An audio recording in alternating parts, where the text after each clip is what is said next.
Soy Humberto Lorandi, médico, que llegué a Neuquén el Día del Médico, justamente el 3 de diciembre de 1969, a trabajar de médico en el Chocón. Mi vinculación del Chocón con las empresas era desde pequeño, que había trabajado en los diques del Niwin mi padre, por lo tanto estábamos relacionados. Bueno, la vinculación de la gente de Córdoba me ofrece ese trabajo y desde Córdoba aparezco por los lugares de Neuquén. Neuquén yo lo conocía de antes, de viajes que hacíamos de Mendoza. Mi lugar original es San Rafael, Mendoza, así que lo conocía de antes de haber viajado y conocido.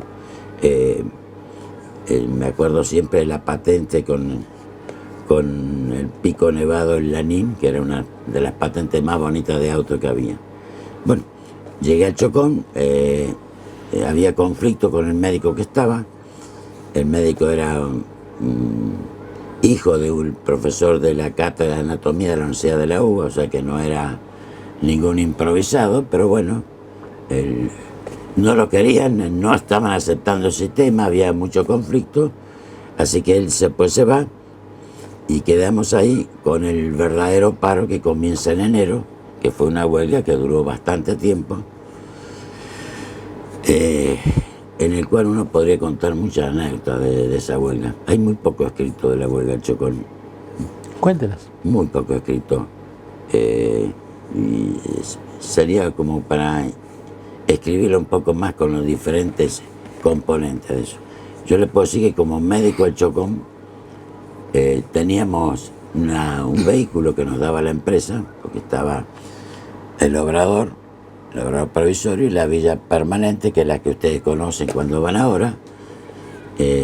Cuando yo llegué, aparte del accidente ese, me acuerdo que a la noche los 3 delegados obreros, Alac, Torres y Olivares, me llamaron y en un pabellón me preguntaron dónde iba a vivir, si arriba o abajo. Estoy en la casa acá abajo, la casa que tenemos abajo. Y en segundo lugar me dijeron si era capaz de tomar en una latita el extracto de tomate Spat, me acuerdo bien, pero presente todavía. Y me convidaron vino y lo tomé. Yo no me acuerdo quién de ellos dijo, este puede ser uno de los nuestros, así como diciendo, bueno, habría que hablar mucho de eso, ¿verdad? Pero estaban hacinados, los obreros estaban hacinados. El lugar de espacio no son los trailers del petrolero de ahora, nada que ver. O sea que había motivos. Bueno, la huelga algunos le dan tinte político por ideología de los dirigentes, otro que había, el Chocón era un campamento. Tenemos que tener en cuenta que la empresa que venían, que era italiana, venía de algo de Perú, algo de Nigeria. El trato con la gente era diferente. Yo al haber hablado italiano podía hablar con ellos. Les costaba entender a veces cómo era la idiosincrasia nuestra, cómo era la gente nuestra. Se trabajaba mucho, eran jornadas de 10, 12 horas, ¿verdad? Y la gente ganaba muy bien. No se ve que la gente ganaba muy bien. Eso es el tema de las obras, los obradores, que a veces no se entiende cuando se hace una obra, los conflictos sociales que hay. Y que el otro día, en una charla que tuvimos con un importante dirigente gremial de la zona, analizábamos los campamentos, analizábamos los trailers, analizábamos la vida en esos lugares que es precaria y transitoria. Por supuesto, en Chocón surgió una población que no surgió en otros lugares, en otros diques, porque el dique es un lugar transitorio, no está siendo una ciudad ni una villa, está siendo una obra, y es un obrador. Un obrador donde tenía casa, donde tenían buenos sueldos, ¿verdad? Y lógicamente, en un obrador donde llegó a haber 5.000 obreros, donde la población llegó a ser de casi 15.000 habitantes, ¿verdad? Con pabellones de solteros, con pabellones de casados. El casado generalmente era a un nivel técnico por arriba. Entonces, toda esa población sin escuela o que venían de diferentes obras, tenían su problemática. Bueno, había policía local de Neuquén, policía federal, policía de la provincia de Buenos Aires, y demás organismos del Estado que daban vuelta en todo eso. Ahí conocí, bueno, recuérdame a quién conocí, pero recién llegado uno no conocía los personajes de Neuquén, pero la revista Así o Ahora, una de esas revistas así, un día me saca una foto donde yo estoy quemando unas reses. Resulta que como se quejaban de la comida, de lo que le vendían, de lo que le estaba mal la carne, entonces voy a hacer una inspección y veo las reses negras, entonces las saco. Esto hay que quemarlo directamente, no hagamos otra cosa. Entonces quemando las reses, no la quemaba yo, la estaba quemando, saca una foto y aparece la foto. Entonces pienso que a raíz de esa foto, a los pocos días aparece un señor en el consultorio que me dice, ¿no le parece que podríamos hacer un matadero acá en Chocón? Me digo, no, en todo caso hagamos un matadero en Picún Leufú, donde hay ganadería, porque el Chocón va a desaparecer. ¿Quién era ese señor? Era don Felipe Zapá. No era gobernador en ese momento todavía, pero digamos, la pregunta que hacía, por lo que es una anécdota que cuento, ¿verdad? Porque a veces no entendemos las obras y no entendemos que en ese lugar no se está construyendo una ciudad. La empresa no fue a construir una ciudad, fue a construir un dique. Bueno, es difícil entender todo eso, salvo que uno ha sido chico, estuvo en un obrador, ¿verdad? Y sabe, porque en el Niwil, si ustedes van, hay una pequeña villita que no es nada. Niwil era el dique que yo conocí desde chico. Se imagina que yo era chico y tenía una bicicleta que era la única bicicleta en Niwil. ¿Se imagina? O sea, entonces son todas las cosas de los obradores. Le digo porque yo después me voy, en el año fines del 72, me voy de la empresa, de la obra, habiendo pasado por Loma de la Lata, y ahí entro a Neuquén, al sector público.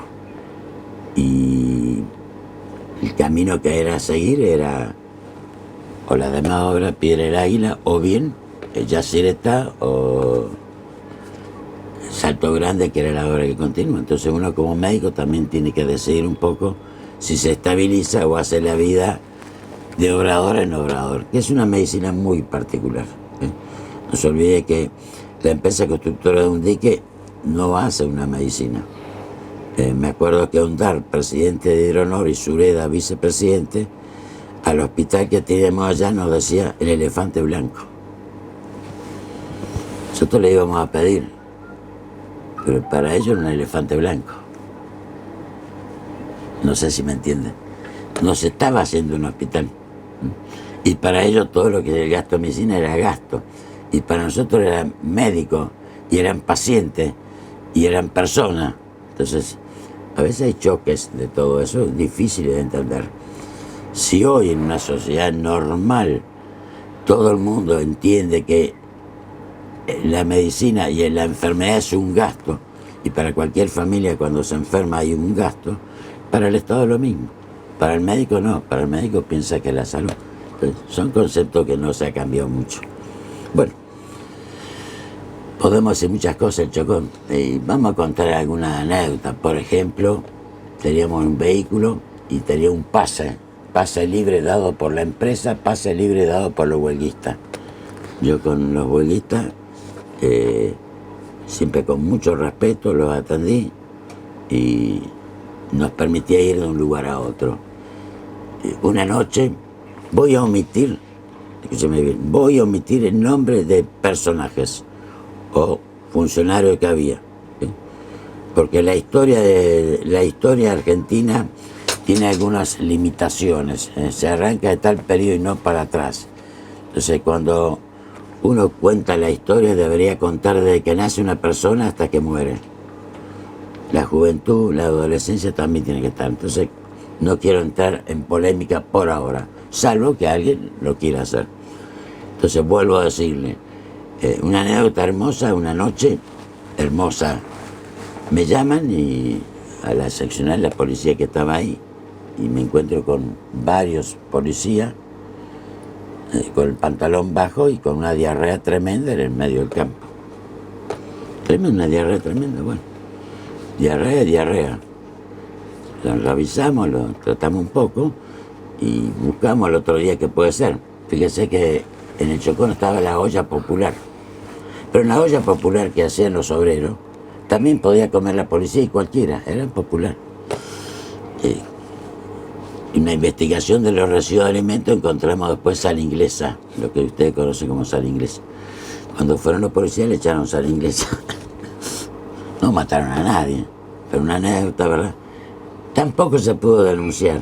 Tuvimos los datos, el bioquímico falleció hace poco, el que hizo la investigación, que es un bioquímico acá. Bueno, una anécdota de una huelga, ¿verdad? En una olla popular y alguien quiso hacer, le puso sal inglesa. ¿Quién fue? Y no sé. Discusiones, sí. Discutíamos mucho con De Nevares problemas de prostitución, enfermedades venéreas. Discutimos mucho con De Nevares también cuando llevaban la comida afuera, de que le regalaban la comida al obispado y a veces no se podía aceptar, porque nos llamaban como médicos a que controláramos. Y yo me acuerdo que las latas que conocen, que puede ser de cualquiera de las verduras que hay, eran redondas, o sea que los comerciantes regalaban latas vencidas, entonces había que decomisar. Se imagina que viene el obispo o la camioneta del obispado y uno tiene que decir que no puede entrar. Eran todos conflictos. Conflictos. Yo en mi vida tuve una sola vez a alguien que me puso el cuchillo acá y fue un carnicero del Chocón. ¿Y por qué? Y porque los obreros empezaron a denunciar: doctor, ¿cómo puede ser que 2 rodajas de jamón me cobren 100 gramos? Entonces vamos y pesamos los 2 gramos, y no, eran 25 gramos. Entonces, carnicero, usted se mete acá. Bueno, gran lío también. Había que, teóricamente, el dueño de esa empresa que se fuera, no se podía ir. No se podía ir. Porque dentro de un obrador hay un montón de intereses cruzados. No es solo hacer la obra. Están los supermercados, la cooperativa, la tienda, lo que le dan de comer. Entonces, es todo un mundo muy especial, ¿verdad? Que ligeramente podría ser de mucha corrupción. No, hay que vivir en esos lugares y hay que lograr que hay gente vaya con eso también. Bueno, hay que controlar. Entonces, esos pequeños actos del médico bromatológico, si quiere, hacía que se ganara un poco la confianza en el obrero. Y se lo atendía correctamente, se lo revisaba para contar alguna vez. Y para una anécdota final, cuando termina la huelga, la policía federal detiene a los Torres, Alaya y Olivares. Entonces piden que un médico lo revise. Entonces ellos pidieron que el doctor Lorandi, soy yo, lo revisara, que ellos confiaban en el médico de la empresa. Digamos, hubo una buena relación, digamos, no era una guerra, sino que con gran respeto lo revisé y me acuerdo que le digo, ¿nos vamos a desvestir? No, doctor, no nos ha golpeado nadie, me acuerdo muy bien. Y le di el certificado correspondiente, ¿verdad? De el final de una huelga, y ellos 3 desaparecieron como cosas. Y sí que hay cosas. Hubo un hecho, bueno, de los accidentes mortales del Chocón aproximadamente fueron 50. Perdón, usted dice desaparecieron, ¿qué significa? Usted dice los 3 desaparecieron. Ahora le veo, pues, 50 accidentes, digamos, de la obra y 100 y pico, 150 accidentes en la ruta. Yo le digo que cuando discutíamos eso, la gente venía a Neuquén a los prostíbulos y volvía a la mañana y esos accidentes de ruta eran tremendos. Por eso discutimos también el tema de prostitución, pero bueno, no quiero entrar en polémica porque todavía no hemos madurado, ¿verdad? Le digo, con los accidentes, hubo un accidente, bueno, un italiano y 2 capataz y 2 obreros que eran argentinos, ayudantes argentinos, una torba, sacudían adentro para sacar la arena y en vez de poner en marcha la cosa, lo hicieron con el martillo, se le cayó encima, bueno, quedaron enterrados, cuando se pudieron sacar estaban muertos. ¿Qué pasó? Entonces en el club obrero hicieron el velorio y bueno, el cajón del italiano era, pongámosle para exagerar, de ébano y el otro era de álamo. Estamos exagerando para no mezclar madera. Bueno, lío por los cajones, por la discriminación, ¿verdad? El cajón del italiano venía de Italia, lo iban a llevar a Italia, ¿verdad? No se olvide que no eran solo italianos, había franceses, sudafricanos, japoneses, alemanes, de todo, estuvieron todas las razas. Es una anécdota un poco al Chocón. ¿Dónde conocí un mapuche? En el Chocón. Ahí conocí el mapuche. En Loma de la Lata, cuando yo estuve también 6 meses ahí no conocí mapuche. Pero en Chocón sí, cayuqueo era. Ese cayuqueo hoy está en Italia. Era cruzando el río, sobre el Río Negro, encontramos cuando dábamos la vuelta, se imaginan la vuelta del sábado y domingo, era los alrededores, a ver el campo y más campo. Y bueno, ahí vivía una india, cayuqueo, con un chico, tenía una nena, aproximadamente calculamos de 6, 7 años. Esa nena de 6, 7 años estaba tullida, que estaba toda encogida, nunca había salido, según raquitismo total. Bueno, la convencimos, la llevamos al hospital y ahí comenzamos a estirar, digamos, vulgar, le hablo en términos más vulgares para que se entienda, su hueso. Conclusión que al cabo de meses se rescató esa niña, una familia italiana, Moretti, se encariñó de tal manera y logró que la dieran en adopción y se la llevaron a Italia.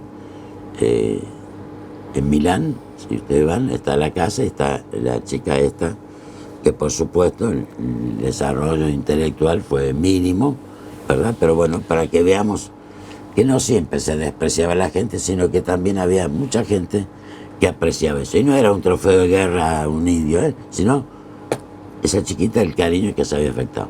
Y bueno, cuando venía la India, la madre, había un poste en el hospital. Venía con el caballo, lo ataba al caballo ahí y ese era el lugar de ella, no era del director del hospital, no. Era el lugar de ella. Si le ocupaban el lugar, hacía... Entonces, a ver, anécdota un poco de los indios del Chocón, cayuqueo. Es un poco el paso por el Chocón. Bueno, la frase, los 3 gremialistas desaparecieron. ¿Qué significa desaparecieron? No, se fueron del Chocón. Se fueron del Chocón. O sea, termina el paro, no desaparecen, tuvieron después Neuquén. Ya. No, desaparecen del Chocón, o sea, tienen que irse el Chocón y aparece. No se olvide también que había internas de la boca. Internas de la boca son bastante comunes y normales, ¿verdad? Así que... Y ahí salís del Chocón y vas al sistema público. Bueno, cuando yo salgo del Chocón en el año 72, el doctor González, sí, del hospital, nosotros en el hospital el hospital Chocón no perteneció al sistema de la provincia. Era un hospital de la empresa que se atendía cada vez más, pero que estamos muy desvinculados. Pero venía mucha gente a visitar el Chocón, la obra. Entonces ahí conocemos funcionarios y todo lo demás. El conflicto del famoso A2 de Neuquén, el Andos, que se llamaba en aquella época, de Manrique. Nosotros vimos los personajes esos que no se refugiaron, iban al Chocón y ahí nos comentaban. Lo vivimos de afuera, el plan de salud de la provincia lo vivimos muy de afuera, ni tuvimos prácticamente ninguna injerencia por parte de la provincia en el hospital. Yo a veces me pregunto de quién dependía, la estructura médica de los médicos después que llegaron después, porque nosotros fuimos 5 los médicos, ¿verdad? Que llegaron después venían prácticamente del hospital italiano de Buenos Aires, por la vinculación de las empresas italianas, y no se olvide que el hospital italiano tiene sus vinculaciones con sus empresas, así que vinieron de ahí un poco, y las derivaciones también se decían al hospital italiano y algo al hospital Neuquén. La complejidad del hospital del Chocón, teníamos respirador, intensificador de imagen, estábamos muy bien equipados desde el punto de vista para la época y por lo que había que hacer. Bueno, por supuesto, consulta había, yo no bajaba de las 100 consultas diarias, ¿verdad? ¿Pero por qué? Porque se hacía parte educativa también para la salud. La gente acudía, nos respetaban, pedían. Yo no di los certificados cuando justificaba de trabajo, nunca le daba un certificado del sobrecerrado. El paciente lo leía. El certificado del día lunes que yo daba era luneitis, le ponía luneitis, hoy te lo perdono. Próximo lunes no. ¿Y cuál era la causa? Y el alcohol. ¿Qué podían hacer después de una jornada ardua de trabajo? Tomar un poco de alcohol o mucho alcohol y punto.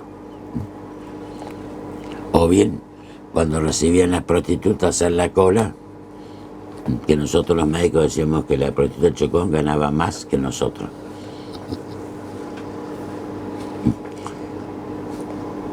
Punto interesante. No vamos a charlar ahí, porque van a figurar muchos personajes de las charlas que tuvimos y lamentablemente no están grabadas ni filmadas. Estamos con el tema ese. Pero pudimos combatir bien y pudimos que cuando entraban pasaran por el hospital, se las revisaba y se las controlaba, y con eso combatimos bastante la enfermedad venérea. Combatimos bastante, no del todo. ¿Y tu entrada en el sistema público acá de Neuquino, cómo fue? La entrada del sistema Entro público. yo acá, yo hacía imágenes, así que cuando llegué al Chocón, por supuesto, imágenes, radiografía, había muy poco para hacer. Entonces tenés que atender a los demás pacientes, ahí no hay vuelta que darle, ¿verdad? Y cuando vine acá a Neuquén, fui al hospital Neuquén, de ahí radiólogo. Me acuerdo que yo pedí ser full time, porque en el Chocón éramos full time. Me dijeron que no. Estaba Elsa Moreno, estaba Perrone. No. Después al año y medio, crearon los full time del hospital. Así que yo siempre pedí full time, no me dejaron ser full time. ¿Y por qué no te dejaron? Porque no estaba el full time, porque, a ver, si uno mira el hospital Neuquén de aquella época, ¿verdad? No puedo hablar de antes salvo por la historia, pero el hospital Neuquén de aquella época no había full time. El full time viene con el grupo grande de médicos, ¿verdad? Cuando ya sube Zapá y todo lo demás, con Elsa Moreno, Perrone, ¿verdad? Y que se dedican a eso, que vienen ya de Buenos Aires.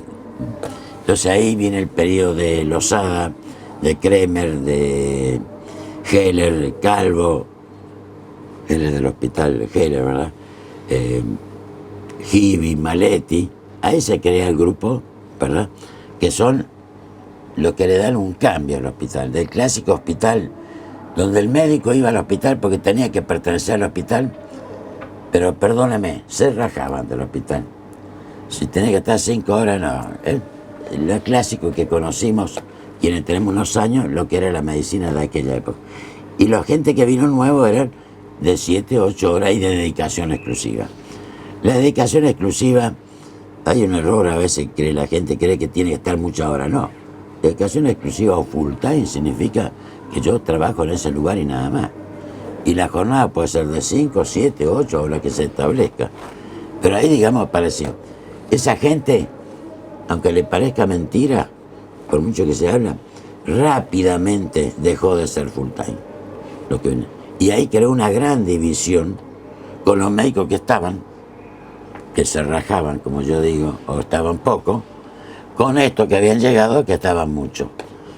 Pero como todo nombramiento en el sector público de un profesional, es la historia, dura 1, 2, 3 años, después se deteriora el salario.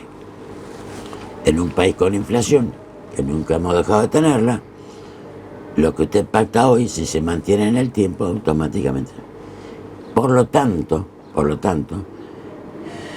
coincide conmigo, que al no ser full time, que el jefe de radiología del policlínico, que era la parte donde entraron ustedes, ¿verdad?, lo elige el intendente. Entonces, él también era radiólogo en el hospital. Entonces, deja el lugar por una licencia en el hospital, yo estoy en el lugar de él y a su vez ocupo el lugar de él acá. Y entro a la clínica. Entonces estoy part-time allá, o sea, puedo trabajar acá. Trabajo en los dos lugares. Bueno, mi trabajo en el hospital duró, en salud pública duró 2 años y medio, 3. Porque allá al año, me acuerdo que se había roto el tubo, meses para conseguir el tubo, para arreglar un aparato, o sea, los hospitales estaban mal, estaban muy mal. Entonces, prácticamente yo renuncio ahí, al hospital, y me dedico exclusivamente acá, porque estar en un lugar y otro y tener que traer pacientes al hospital y hacerlo acá, todo lo demás, era una cosa que yo tuve mis severos encontronazos con el director de aquella época, ¿verdad? Que inclusive ni me daban el material, entonces me fui. En aquella época ya estaba ministros del VAS, que era médico también, pero ya no era el ministro técnico, ya era la parte política, se comenzaba a ver la parte política, porque una cosa en salud es lo técnico, aclaro, por la duda que se interprete mal lo que digo, yo considero que los cargos en salud, lo que es salud pública, son cargos, para mí, subsecretario, secretario, lo que quiera, es técnico y debe perdurar en el tiempo mientras cumpla su función, como si fuera un juez. No con cada cambio de gobierno cambiamos el ministro y el subsecretario de salud, porque entonces las políticas de salud no sirven. Las políticas de salud son a largo alcance, los resultados se ven a largo alcance y son políticas que hay que poder rendir después los resultados. Por eso le digo que cuando se mezcla política y salud, en salud tenemos los vaivenes que hemos tenido. Y entonces, en el año 75, yo estando acá, la pediatría afuera en Neuquén era pobre, escasa. Entonces yo había estado en el hospital, conocía a los profesionales que habían entrado, participé, conocí un poco cómo eran los concursos, bueno, y los invité a formar servicios dentro de esta institución. Bueno, no fue fácil, pero los convencimos y así trajimos al doctor Antonio Paz, al doctor Iglesias, que eran full-time traumatólogos del hospital, que ya se transformaba en part-time, formaron el servicio de traumatología, y los pediatras, que eran los que le dieron vuelo un poco con el control de la niñez, bajando la tasa de mortalidad infantil, que era tremendamente alta en Neuquén, canjeando, digamos, el tarro de leche con tal de que el chico se controlara, un canje que suena como malo, pero es correcto, es bueno, fue cambiando toda esa mortalidad y la atención en consultorio, digamos, básicamente en la materno-infantil. Bueno, esos full-time acérrimos que se pelearon con nosotros en el 75, con los que estaban, se transformaron en part-time. Entonces formaron el servicio de pediatría. Todos los pediatras ahí, menos Mantilaro, que mantuvo su conducta, ¿verdad? Los demás formaron la unidad materno-infantil, que era el viejo Hotel La Fontana, donde ahora está el CEMIC. Ahí lo habíamos alquilado porque el contador, dueño de eso, era contador de la empresa acá. Por tanto, llegamos a un acuerdo y creamos la unidad materno-infantil. Bueno, a ver, ¿cuánto dura un full time? ¿Cuánto dura una pertenencia? Pregunto después de 50 años, porque yo llevo ya 50 años al frente de esto, 53 ya en Neuquén, ¿verdad? Entonces me pregunto, ¿cuánto dura? ¿Cuánto es la pertenencia? ¿Cuánto vale la pertenencia? Y ahora estamos discutiendo lo mismo. Fíjese que en este momento, si el full time, la carrera hospitalaria, que full time, que no full time, toda esa pelea que hacemos, y inclusive en una época del sistema de salud Neuquén, cuando el médico y la esposa médica eran pareja, les servía. Inclusive se le daba una casa, hacía un plan de vivienda en la provincia y podían resolver. Entonces hubo una época de gran auge del médico al hospital, pero fue una época, nunca fue persistente. Y también debo reconocer, vamos a hacer un pequeño comentario también, ¿verdad? Breve, y después vamos a ir quizás a la época donde tuvo el mayor esplendor el Hospital Neuquén, que fue con el gobernador Trimarco. El gobernador Trimarco, aprovechando la guerra de Malvinas y la guerra de Chile, la presunta guerra, consiguió dinero y equipamiento por si había la guerra, así que lo aprovechó muy bien. Más la gente que había que lo quería el hospital, se armó una gran estructura y fue una época de mucho esplendor del Hospital Neuquén, donde la gente iba. Cuando yo llego a las clínicas, a Neuquén, a esta clínica y todo lo demás, había una gran división. Hasta el funcionario lo obligaban a ir al hospital. No estaba escrito, no había una orden. Pero el funcionario era malo que fuera a una clínica, tenía que ir al hospital. Hasta que una noche resulta que, bueno, internan un familiar de un ministro y parece que no había colchón, no era bueno el colchón que le habían dado en el hospital y se le ocurre al ministro llevar el colchón, grandes pelotas de médico en el hospital. Bueno, 2 de la mañana el paciente viene acá, entonces ya esa obligación ya cambió un poco. Esta es una anécdota, yo le llamo de jardín de infantes. Perdóname, uno cuenta esto un poco para divertirse, pero a mí me da vergüenza estas cosas, en la medicina y en el personal de salud. Quiero aclararlo muy bien, pero es para matizar. Entonces esa rivalidad público-privado desaparece un poco y comienza el crecimiento un poco de la clínica. A todo eso, Clínica Pasteur había recién, cuando yo llegué acá a Neuquén, había recién iniciado su edificio, así que digamos era nueva, tenía su característica diferente. No se olvide que yo acá propicié la estructura hospitalaria de servicio médico. En cambio, Pasteur era la clásica clínica abierta donde cada médico lleva a su paciente. Son dos estructuras diferentes, podemos discutir toda la vida, nadie se va a llevar los laureles, estamos, pero bueno, son estructuras diferentes. Eso es lo que ocurrió. Esto creció, ¿verdad? Y el sector público y privado siempre, a nivel directivo, había diálogo, siempre hubo diálogo, con resquemores, con desconfianza, pero hubo. Pero a nivel de las bases, siempre fue esa antinomia público y privado, que nunca se puede trabajar en conjunto.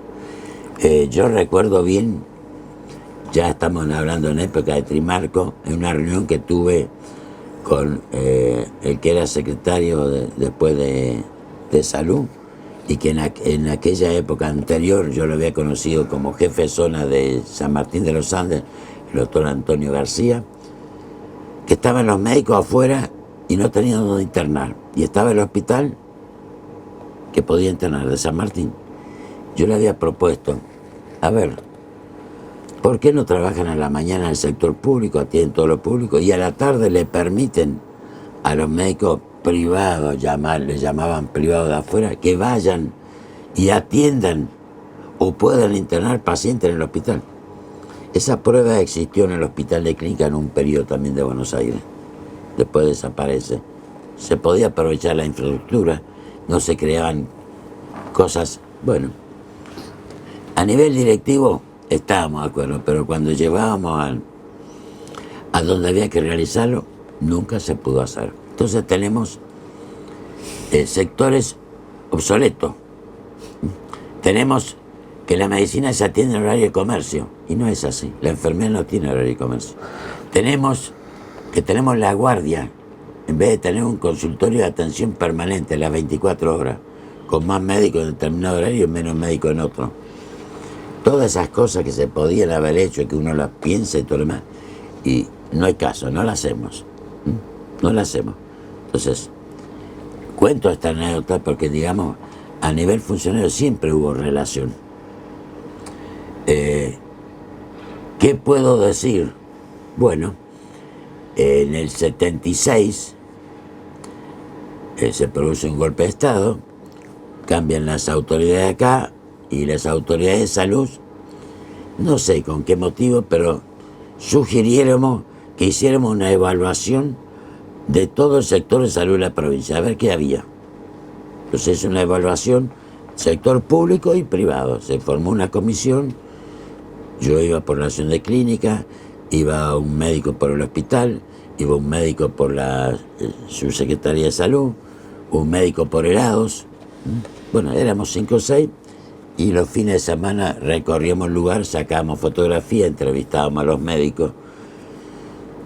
Yo de la entrevista de médico puedo decir, ahí lo conocí el doctor Russo, por ejemplo, en la Luminé, una nevada importante que había. Conocí a otros cirujanos residentes del hospital rural y tal que estaban ahí, en Loncopué, que pobrecito estudiaba técnica quirúrgica, pero no podían operar a nadie porque no tenían quirófano ni anestesista. Las cosas del momento, ¿verdad? De Chomalal, que estaba en el hospital. Bueno, todo ese material que se juntó, que se fotografió y todo lo demás, se entregó. Yo nunca vi los resultados después, pero digamos, los resultados que obtuvimos en general era bueno, o sea, la gente lo aceptaba y era un verdadero sacrificio estar, y teníamos médicos, estaban informados, o sea que no se reprochó nada, ¿verdad? El ministro que había después, el ministro que había era un viejo zorro de los hospitales, yo le llamo, médico formado, el doctor Jorge. Y como la unidad estaba frente al ministerio, el ministerio estaba en la esquina de Santiago del Estero y Roca, a veces se cruzaba a ver qué pasaba, y yo, como andaba de noche a ver qué pasaba, como para estar en la dirección uno tiene que conocer todos los horarios, a veces lo encontrábamos. Me acuerdo que una vez me dice, venga, vamos. ¿A dónde vamos? Venga, acompáñame. El auto, viene el Águila. Golpeó como que fuera un paciente. Siento mal, no sé, agarró la panza, todo lo demás, y tomó el tiempo. ¿Cuánto demoró en llegar el médico? Aprenda, doctor, y nos volvimos. Después lo que pasó con ese médico en Piedra del Águila no lo sé. Pero digamos, ¿qué me quería explicar? ¿Qué es lo que hacía? No era perseguir, porque no era una persecución política, no. Era ir al lugar a ver qué estaba pasando, que no le llevaran mal. Por supuesto era odiado como ministro, como médico, como todo, ¿no? Tengo entendido que era de acá de Fernández Oro originariamente, o de Haya, no sé. Jorge se llamaba. Anécdota de un ministro, ¿verdad? Yo no puedo decir que hubo persecución para nadie, eso. No puedo decirlo. No me dieron ningún cargo, le aviso, ¿verdad? Bueno, eso sí, el gobernador Trimarco, cuando viene y va a asumir, hace un infarto, se interna acá, porque lo ve el médico militar del comando que venía y atendía acá como cardiólogo, y por supuesto desconfiaron del estudio y vinieron 3 médicos en un avión a comprobar si estaba enfermo o no. Trimarco dijo que no, que sí, comprobaron que era un infarto, que podía estar acá. Estuvo esos 7 días y armó su gabinete en la habitación 17-16 que tenemos ahora. Ahí se le había encerrado todo y armó su gabinete ahí. Pero nunca supimos quién elegía nada, eso no, digamos como anécdota. ¿verdad? De que no hubo, y todos los gobernadores han pasado por acá en algún momento. O sea, que a nivel directivo, a nivel, digamos, de político, no está esa rivalidad que tuvimos, que a veces es más médica que otra cosa. Como estoy hablando de anécdotas generales. Su diálogo con Felipe Zapag. Sí, con Felipe Zapag siempre me decía una cosa, Felipe: usted va a ser mi ministro, pero nunca fui su ministro. Nadie me puede elegir como ministro. Tengo mucha independencia. Tengo mucha independencia. O sea, considero que yo le hice una definición. En la salud es un técnico. Si usted responde y cumple los objetivos, no lo tiene que cambiar. Y el político a veces pide cosas y favores en salud, y uno no lo tiene que hacer para ser correcto. Y hay que ser flexible, y a veces uno no es flexible. Ahora, todo eso lo que usted... Ahora, yo con él tuvimos muchos diálogos, tal es así que en un paro médico que tuvo, él me llamó, y le aviso que me llamaba a su casa también. He ido varias veces a su casa, don Felipe. Charlamos mucho. Se internó acá también cuando tuvo que internarse. Tuvimos un buen diálogo, ¿verdad? Lo cual no significa que yo estuviera de acuerdo en todas sus cosas. ¿Estamos? Creo que yo lo respeté porque fue un verdadero caudillo, y él me respetó como médico. Pero punto. Pero no hubo un diálogo de política. Eso no. Todas esas descripciones que usted hace de la medicina privada, la medicina pública, los controles, digo, no son características de Neuquén ni de Argentina, son propios del trabajo de la medicina en otros países también. Es decir, no se le podrían achacar a Neuquén eso. ¿Por qué?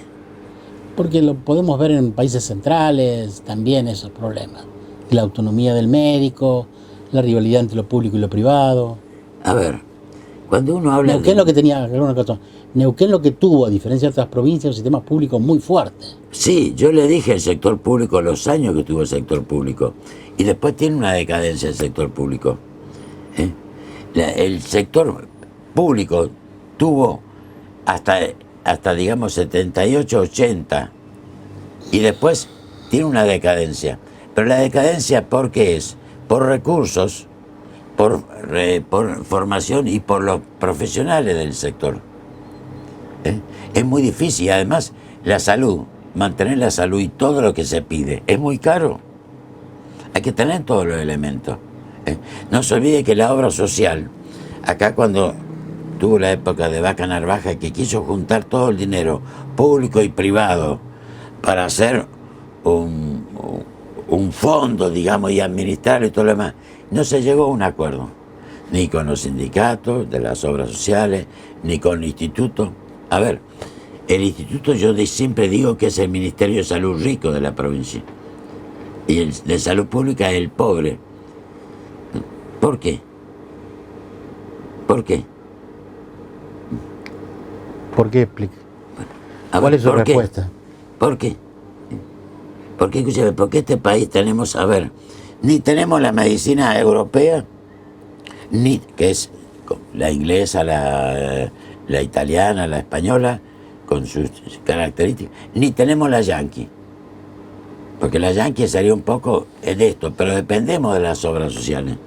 Entonces las obras sociales y el propio afiliado de la obra social le gusta ir al privado. Y cuando no tiene obra social va al hospital. Pero cuando la tiene la busca. Mucha gente no deja un trabajo porque tiene obra social. Yo me acuerdo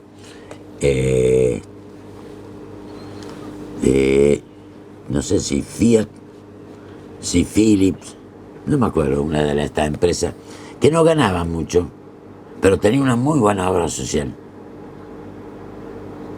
No me voy, porque estoy bien cubierto ante la enfermedad. ¿Estamos? No se olvide que cuando hay una enfermedad, todo alrededor gira de otra manera. Es muy difícil atender al enfermo y la familia con toda la ansiedad, porque no hay un solo enfermo, hay toda una familia ansiosa alrededor del enfermo que hay que atender. Entonces, ¿por qué fracasan? Y fracasa porque las conducciones no nos ponemos de acuerdo hacia dónde educamos a la población para dónde vamos. No es que el hospital es mejor y la clínica es peor, no. Escúcheme, porque acá estoy con 2 camas y hay hospitales que tienen una sola cama también. La atención es diferente y a ver, depende.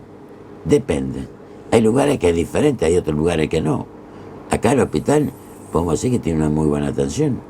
Sin embargo, la gente cuando tiene su obra social va afuera, la gente de instituto va afuera. Se crea una cultura, es lo mismo que la escuela pública y privada. A ver, ¿por qué no juntamos todos los recursos y elaboramos un buen plan? Pero ojo, un buen plan es un plan de salud escrito para muchos años, no para el periodo de 4 años de gobierno. Eso no sirve, pues yo desconfío. No sé si a veces lo comparo y digo, a ver, ¿usted dejaría de comprar dólares porque le hace una promesa hoy? Por ejemplo, si tiene para ahorrar. ¿O qué ahorra? A ver, contésteme esa pregunta. Y no confío, no sé el que viene. Bueno, en salud, si nosotros tenemos una continuidad, sirve. A ver, helados. Helados tuvo un equipo de salud brillante, ¿verdad? En su momento. Pero también tuvo conducciones que no fueron tan brillantes, porque dependían de intereses sectoriales, llámese de políticos del Lino en Buenos Aires, de la superintendencia. Entonces, todos esos factores, es lo que yo le dije al comienzo, salud y educación, perdóneme, yo tengo una idea, deben tener una continuidad de directivos o dirigentes, lo que usted quiera llamarlo, que deben cumplir una meta a largo plazo. A ver, si yo tengo 6 años de facultad de medicina y a los 3 años me cambian el plan y me ponen otro plan, no tengo nada. Yo tengo que cumplir y ver los resultados. ¿Y los resultados cuándo los vemos? Cuando pasó de una generación a otra. A ver, ¿cómo vamos a comparar el nieto con el abuelo de antes y el nieto con el abuelo de ahora? Si cambiaron las generaciones. Usted no viajaba en el avión y el de ahora vive viajando en el avión. Son cosas diferentes. Pero salud no alcanza los recursos del mundo si usted quiere tener salud. ¿Y qué es salud? A ver, que definimos el hombre normal, ¿lo podemos definir? Entonces, salud no es solo no enfermedad. Si no hay vivienda, ¿verdad? Porque escúcheme, Neuquén con el Chocón y el petróleo pudo hacer un aeropuerto que le ganó a Roca, perdóname. ¿Cuál fue el gran triunfo de Neuquén? Hacer un aeropuerto, hacerlo viable. Aprovechar eso. No es que sean más genio o menos genio. Entonces, estas son las cosas del bienestar. Si yo le atiendo acá a un COVID, que le doy la mejor habitación, pero se va y no tiene dónde vivir, y viven 5 o 6 en una cosa así, y no sirve. Si no tiene vivienda, si no tiene educación, si fracasamos en la educación, vamos a tener problemas de salud severos. Eso no hay vuelta que darle. Ahora, ¿esto que yo digo le da voto? No, no le da voto. Si hablamos de todas estas cosas, no le da ningún voto, no lo vota nadie. Ni yo me voto, ni mi mujer me va a votar por eso. No. ¿Se da cuenta? Son problemas y la gente no quiere escuchar problemas. Quiere que le solucionen los problemas.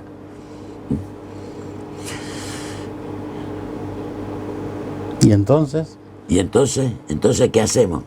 Yo ya cumplí mi ciclo. Yo vivo, yo le digo.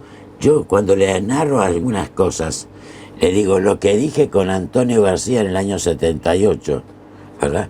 Lo que dije cuando llegué al hospital acá, que quise hacer full time. Pero era solo.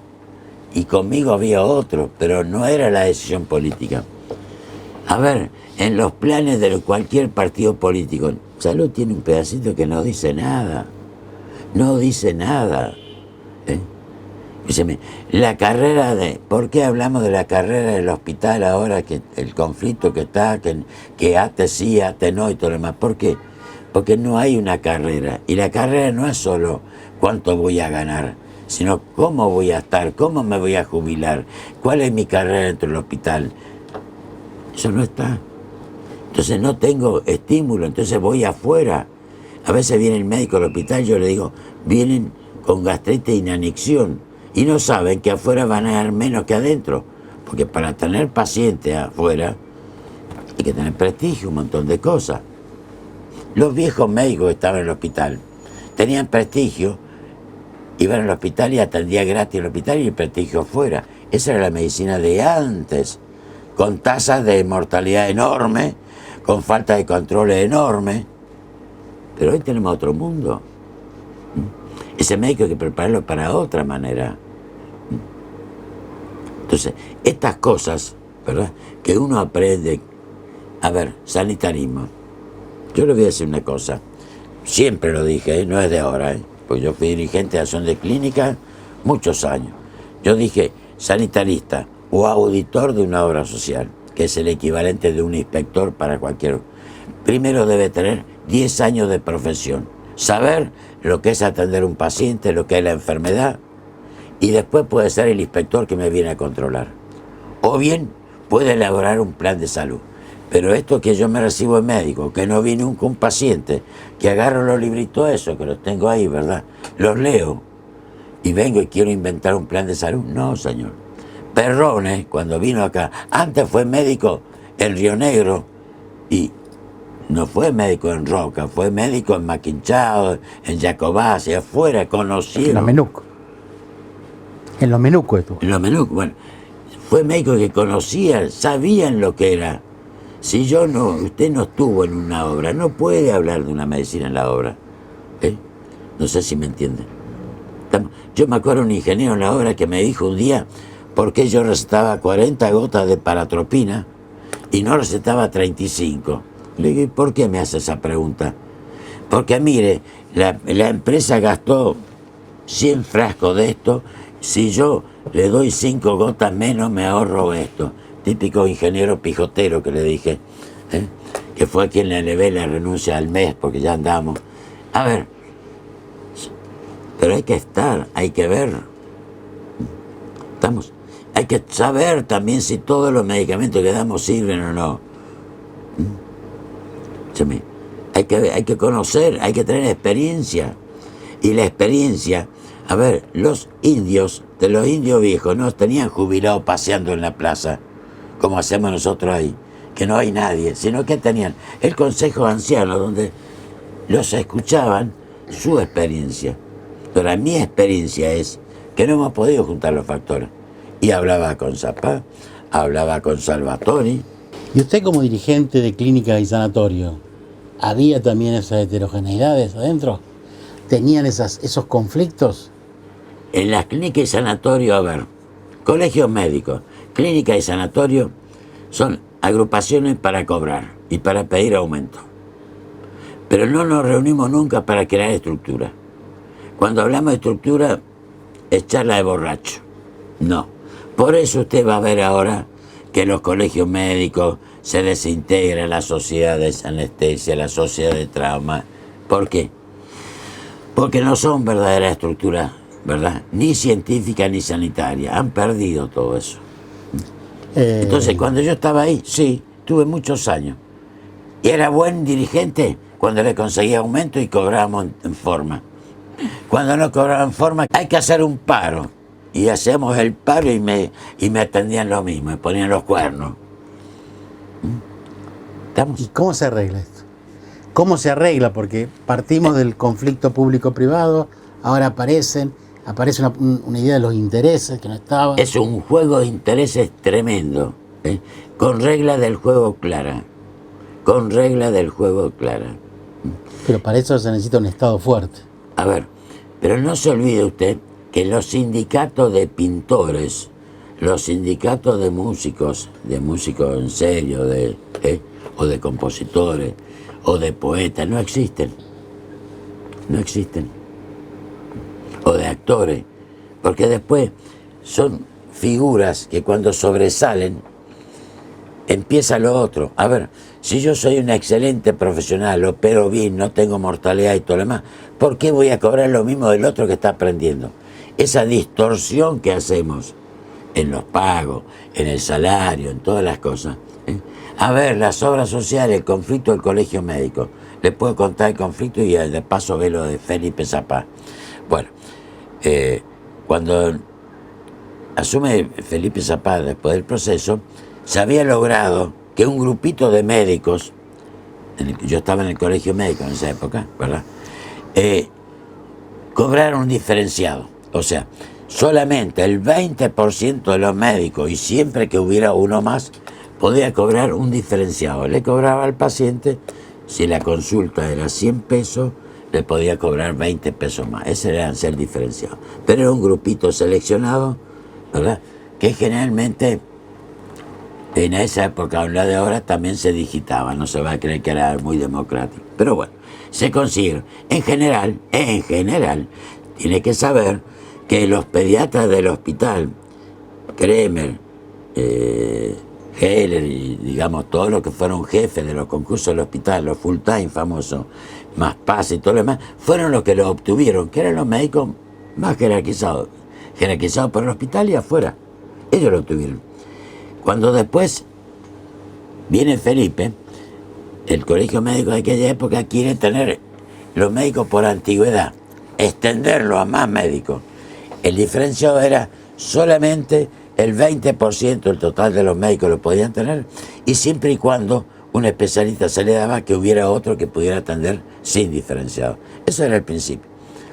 ¿Cómo obtuvimos el diferenciado? Por una maniobra de poner un expediente en lugar de otro para que lo firmaran. Tampoco fue una maniobra muy lícita. Se discutió años, pero bueno, como todas las cosas, no cuento nada nuevo. Entonces viene el otro. No quiere la obra social, no quiere porque se le van los costos mayores. Entonces, Righetti, que era el contador del instituto de muchos años, durísimo en eso, no, y hacen el paro. En el paro ese, me llama Felipe Zapá y me dice, ¿cómo podemos destrabar esto? Y el que hace el paro era un médico que había estado conmigo en el Chocó, no sé qué, nos conocíamos. Y mire, para destrabar esto, la única manera es que permitamos en la acción de clínica afiliar a médicos y entonces esos médicos empiezan a atender.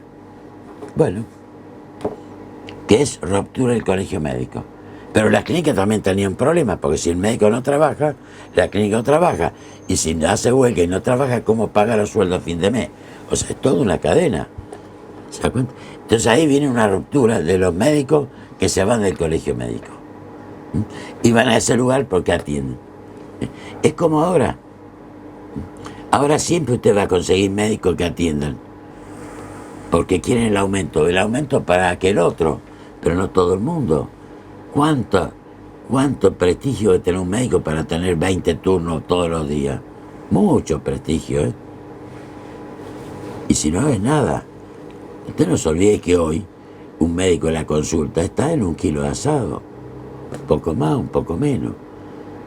¿Está caro el asado o está baja la consulta médica? Juegue con eso. Juegue. Entonces, ¿cuánto cobra una enfermera para atender en la casa a un paciente cuando usted la llama? Ya lo va a ver. ¿Tiene derecho a hacer eso? Y sí, porque no hay enfermeras que van a la casa. Y los que van baratos no son enfermeros.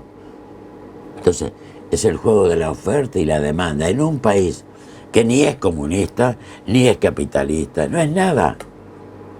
A ver, es un país que no es nada. No sé si me entienden. Porque en cuanto alguien puede surgir, de golpe, cambió su ideología. Cambió. O puede pensar diferente. Podemos administrar diferente. Si fuéramos un país que tuviéramos todos los recursos, seríamos tan capaces de repartir a todos los profesionales de la manera justa por lo que hacen. No. ¿Por qué si un cirujano me opera 30 pacientes al mes sin mortalidad le tengo que pagar lo mismo al otro que me opera 10? Cuando vienen los full time del hospital, Losada y compañía, cambia la cirugía de 2 o 3 cirugías por día a 10, 20 por día.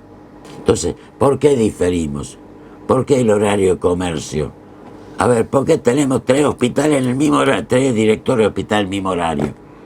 Director, subdirector y adjunto. ¿Por qué? ¿Por qué no tenemos uno cada 8 horas? ¿Por qué en la China puedo tener un turno de radiografía a las 4 de la mañana y acá a las 8 no? Ah, después de las 8 el 20% más. Y el aparato está ocioso. Un aparato ocioso no sirve. Un aparato tiene que funcionar permanente. Y no tenemos por qué dar turno. ¿Por qué tenemos que hacer la espera de los turnos y sacar el turno, maldito? A ver, el comercio, el supermercado, ¿qué ha hecho? Estoy abierto a la máximo de horas para dar una oferta y que cada uno venga a la hora que quiera. Y hay menos cola, ¿verdad? Es lógico. Entonces, ¿tenemos profesionales para eso? Sí. La enfermera no está en los 3 turnos. Mañana, tarde y noche. ¿Por qué no puedo tener el médico en los 3 turnos? Ah, no, el de noche de guardia. ¿Por qué tengo que tener la administración pública del hospital, salud pública, de 8 de la mañana o de 7 a 14? Y el resto hay que esperar el otro día. ¿Por qué el expediente de mierda de papel tiene que esperar 2 o 3 días hábiles? Y yo tengo que tomar una resolución ya, porque usted viene y me pide y me dice, me tengo que operar. La obra social no sé qué me va a reconocer. ¿Qué hacemos? Es todos los días esto. Eso es una estructura. Entonces, eso no es ser comunista, ¿eh? Ojo, es planificar los recursos humanos. Y se abaratan los costos. Se abaratan los costos. Porque no tengo la hora extra, porque es toda una jornada habitual. Entonces, esto, ojo, yo, porque soy un adicto al trabajo, ¿verdad? Y para mí 12 horas es normal. 12 horas es normal, pero no se olvide que esas 12 horas normales para mí al trabajo, también le quito horas a otras cosas. El deporte, bueno, a mí no me interesó. Lo mismo, llegué a 80 años y no me he muerto, no he hecho los infartos. Y bueno, será genético, será... Y eso que se imagina que con 500 personas acá adentro tiene para infartarse a cada momento. No.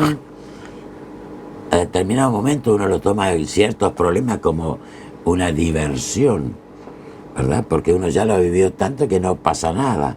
Y eso es la experiencia. Y eso es lo que hay que aprovechar.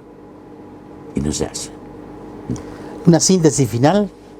Una síntesis final. ¿Sería médico si volvieran a ser? ¿Qué responde? La pregunta que me hago. ¿Haría lo mismo que lo que hice? Yo le digo, en el mundo que veo, no haría lo mismo, porque estaría totalmente equivocado. Pero estoy muy satisfecho de lo que hice. No me quejo de lo que hice. Y de lo que hice mal me enseñó. Escúchame, mis éxitos yo no se los conté, le conté anécdota acá. Mis éxitos es haber estado muchos años en el directorio, que está en las actas, 50 años. ¿Es un éxito? No. Yo considero que es un fracaso, porque no generó uno los reemplazos, no generó los ejemplos, o le sirvió a la comunidad porque es cómodo. Que es lo mismo lo que nos ocurre a veces cuando reelegimos dirigentes. Reelegimos dirigentes porque es cómodo. Sé que me van a pagar el sueldo, sé que no va a haber desocupación, sé que se va a encargar de los problemas.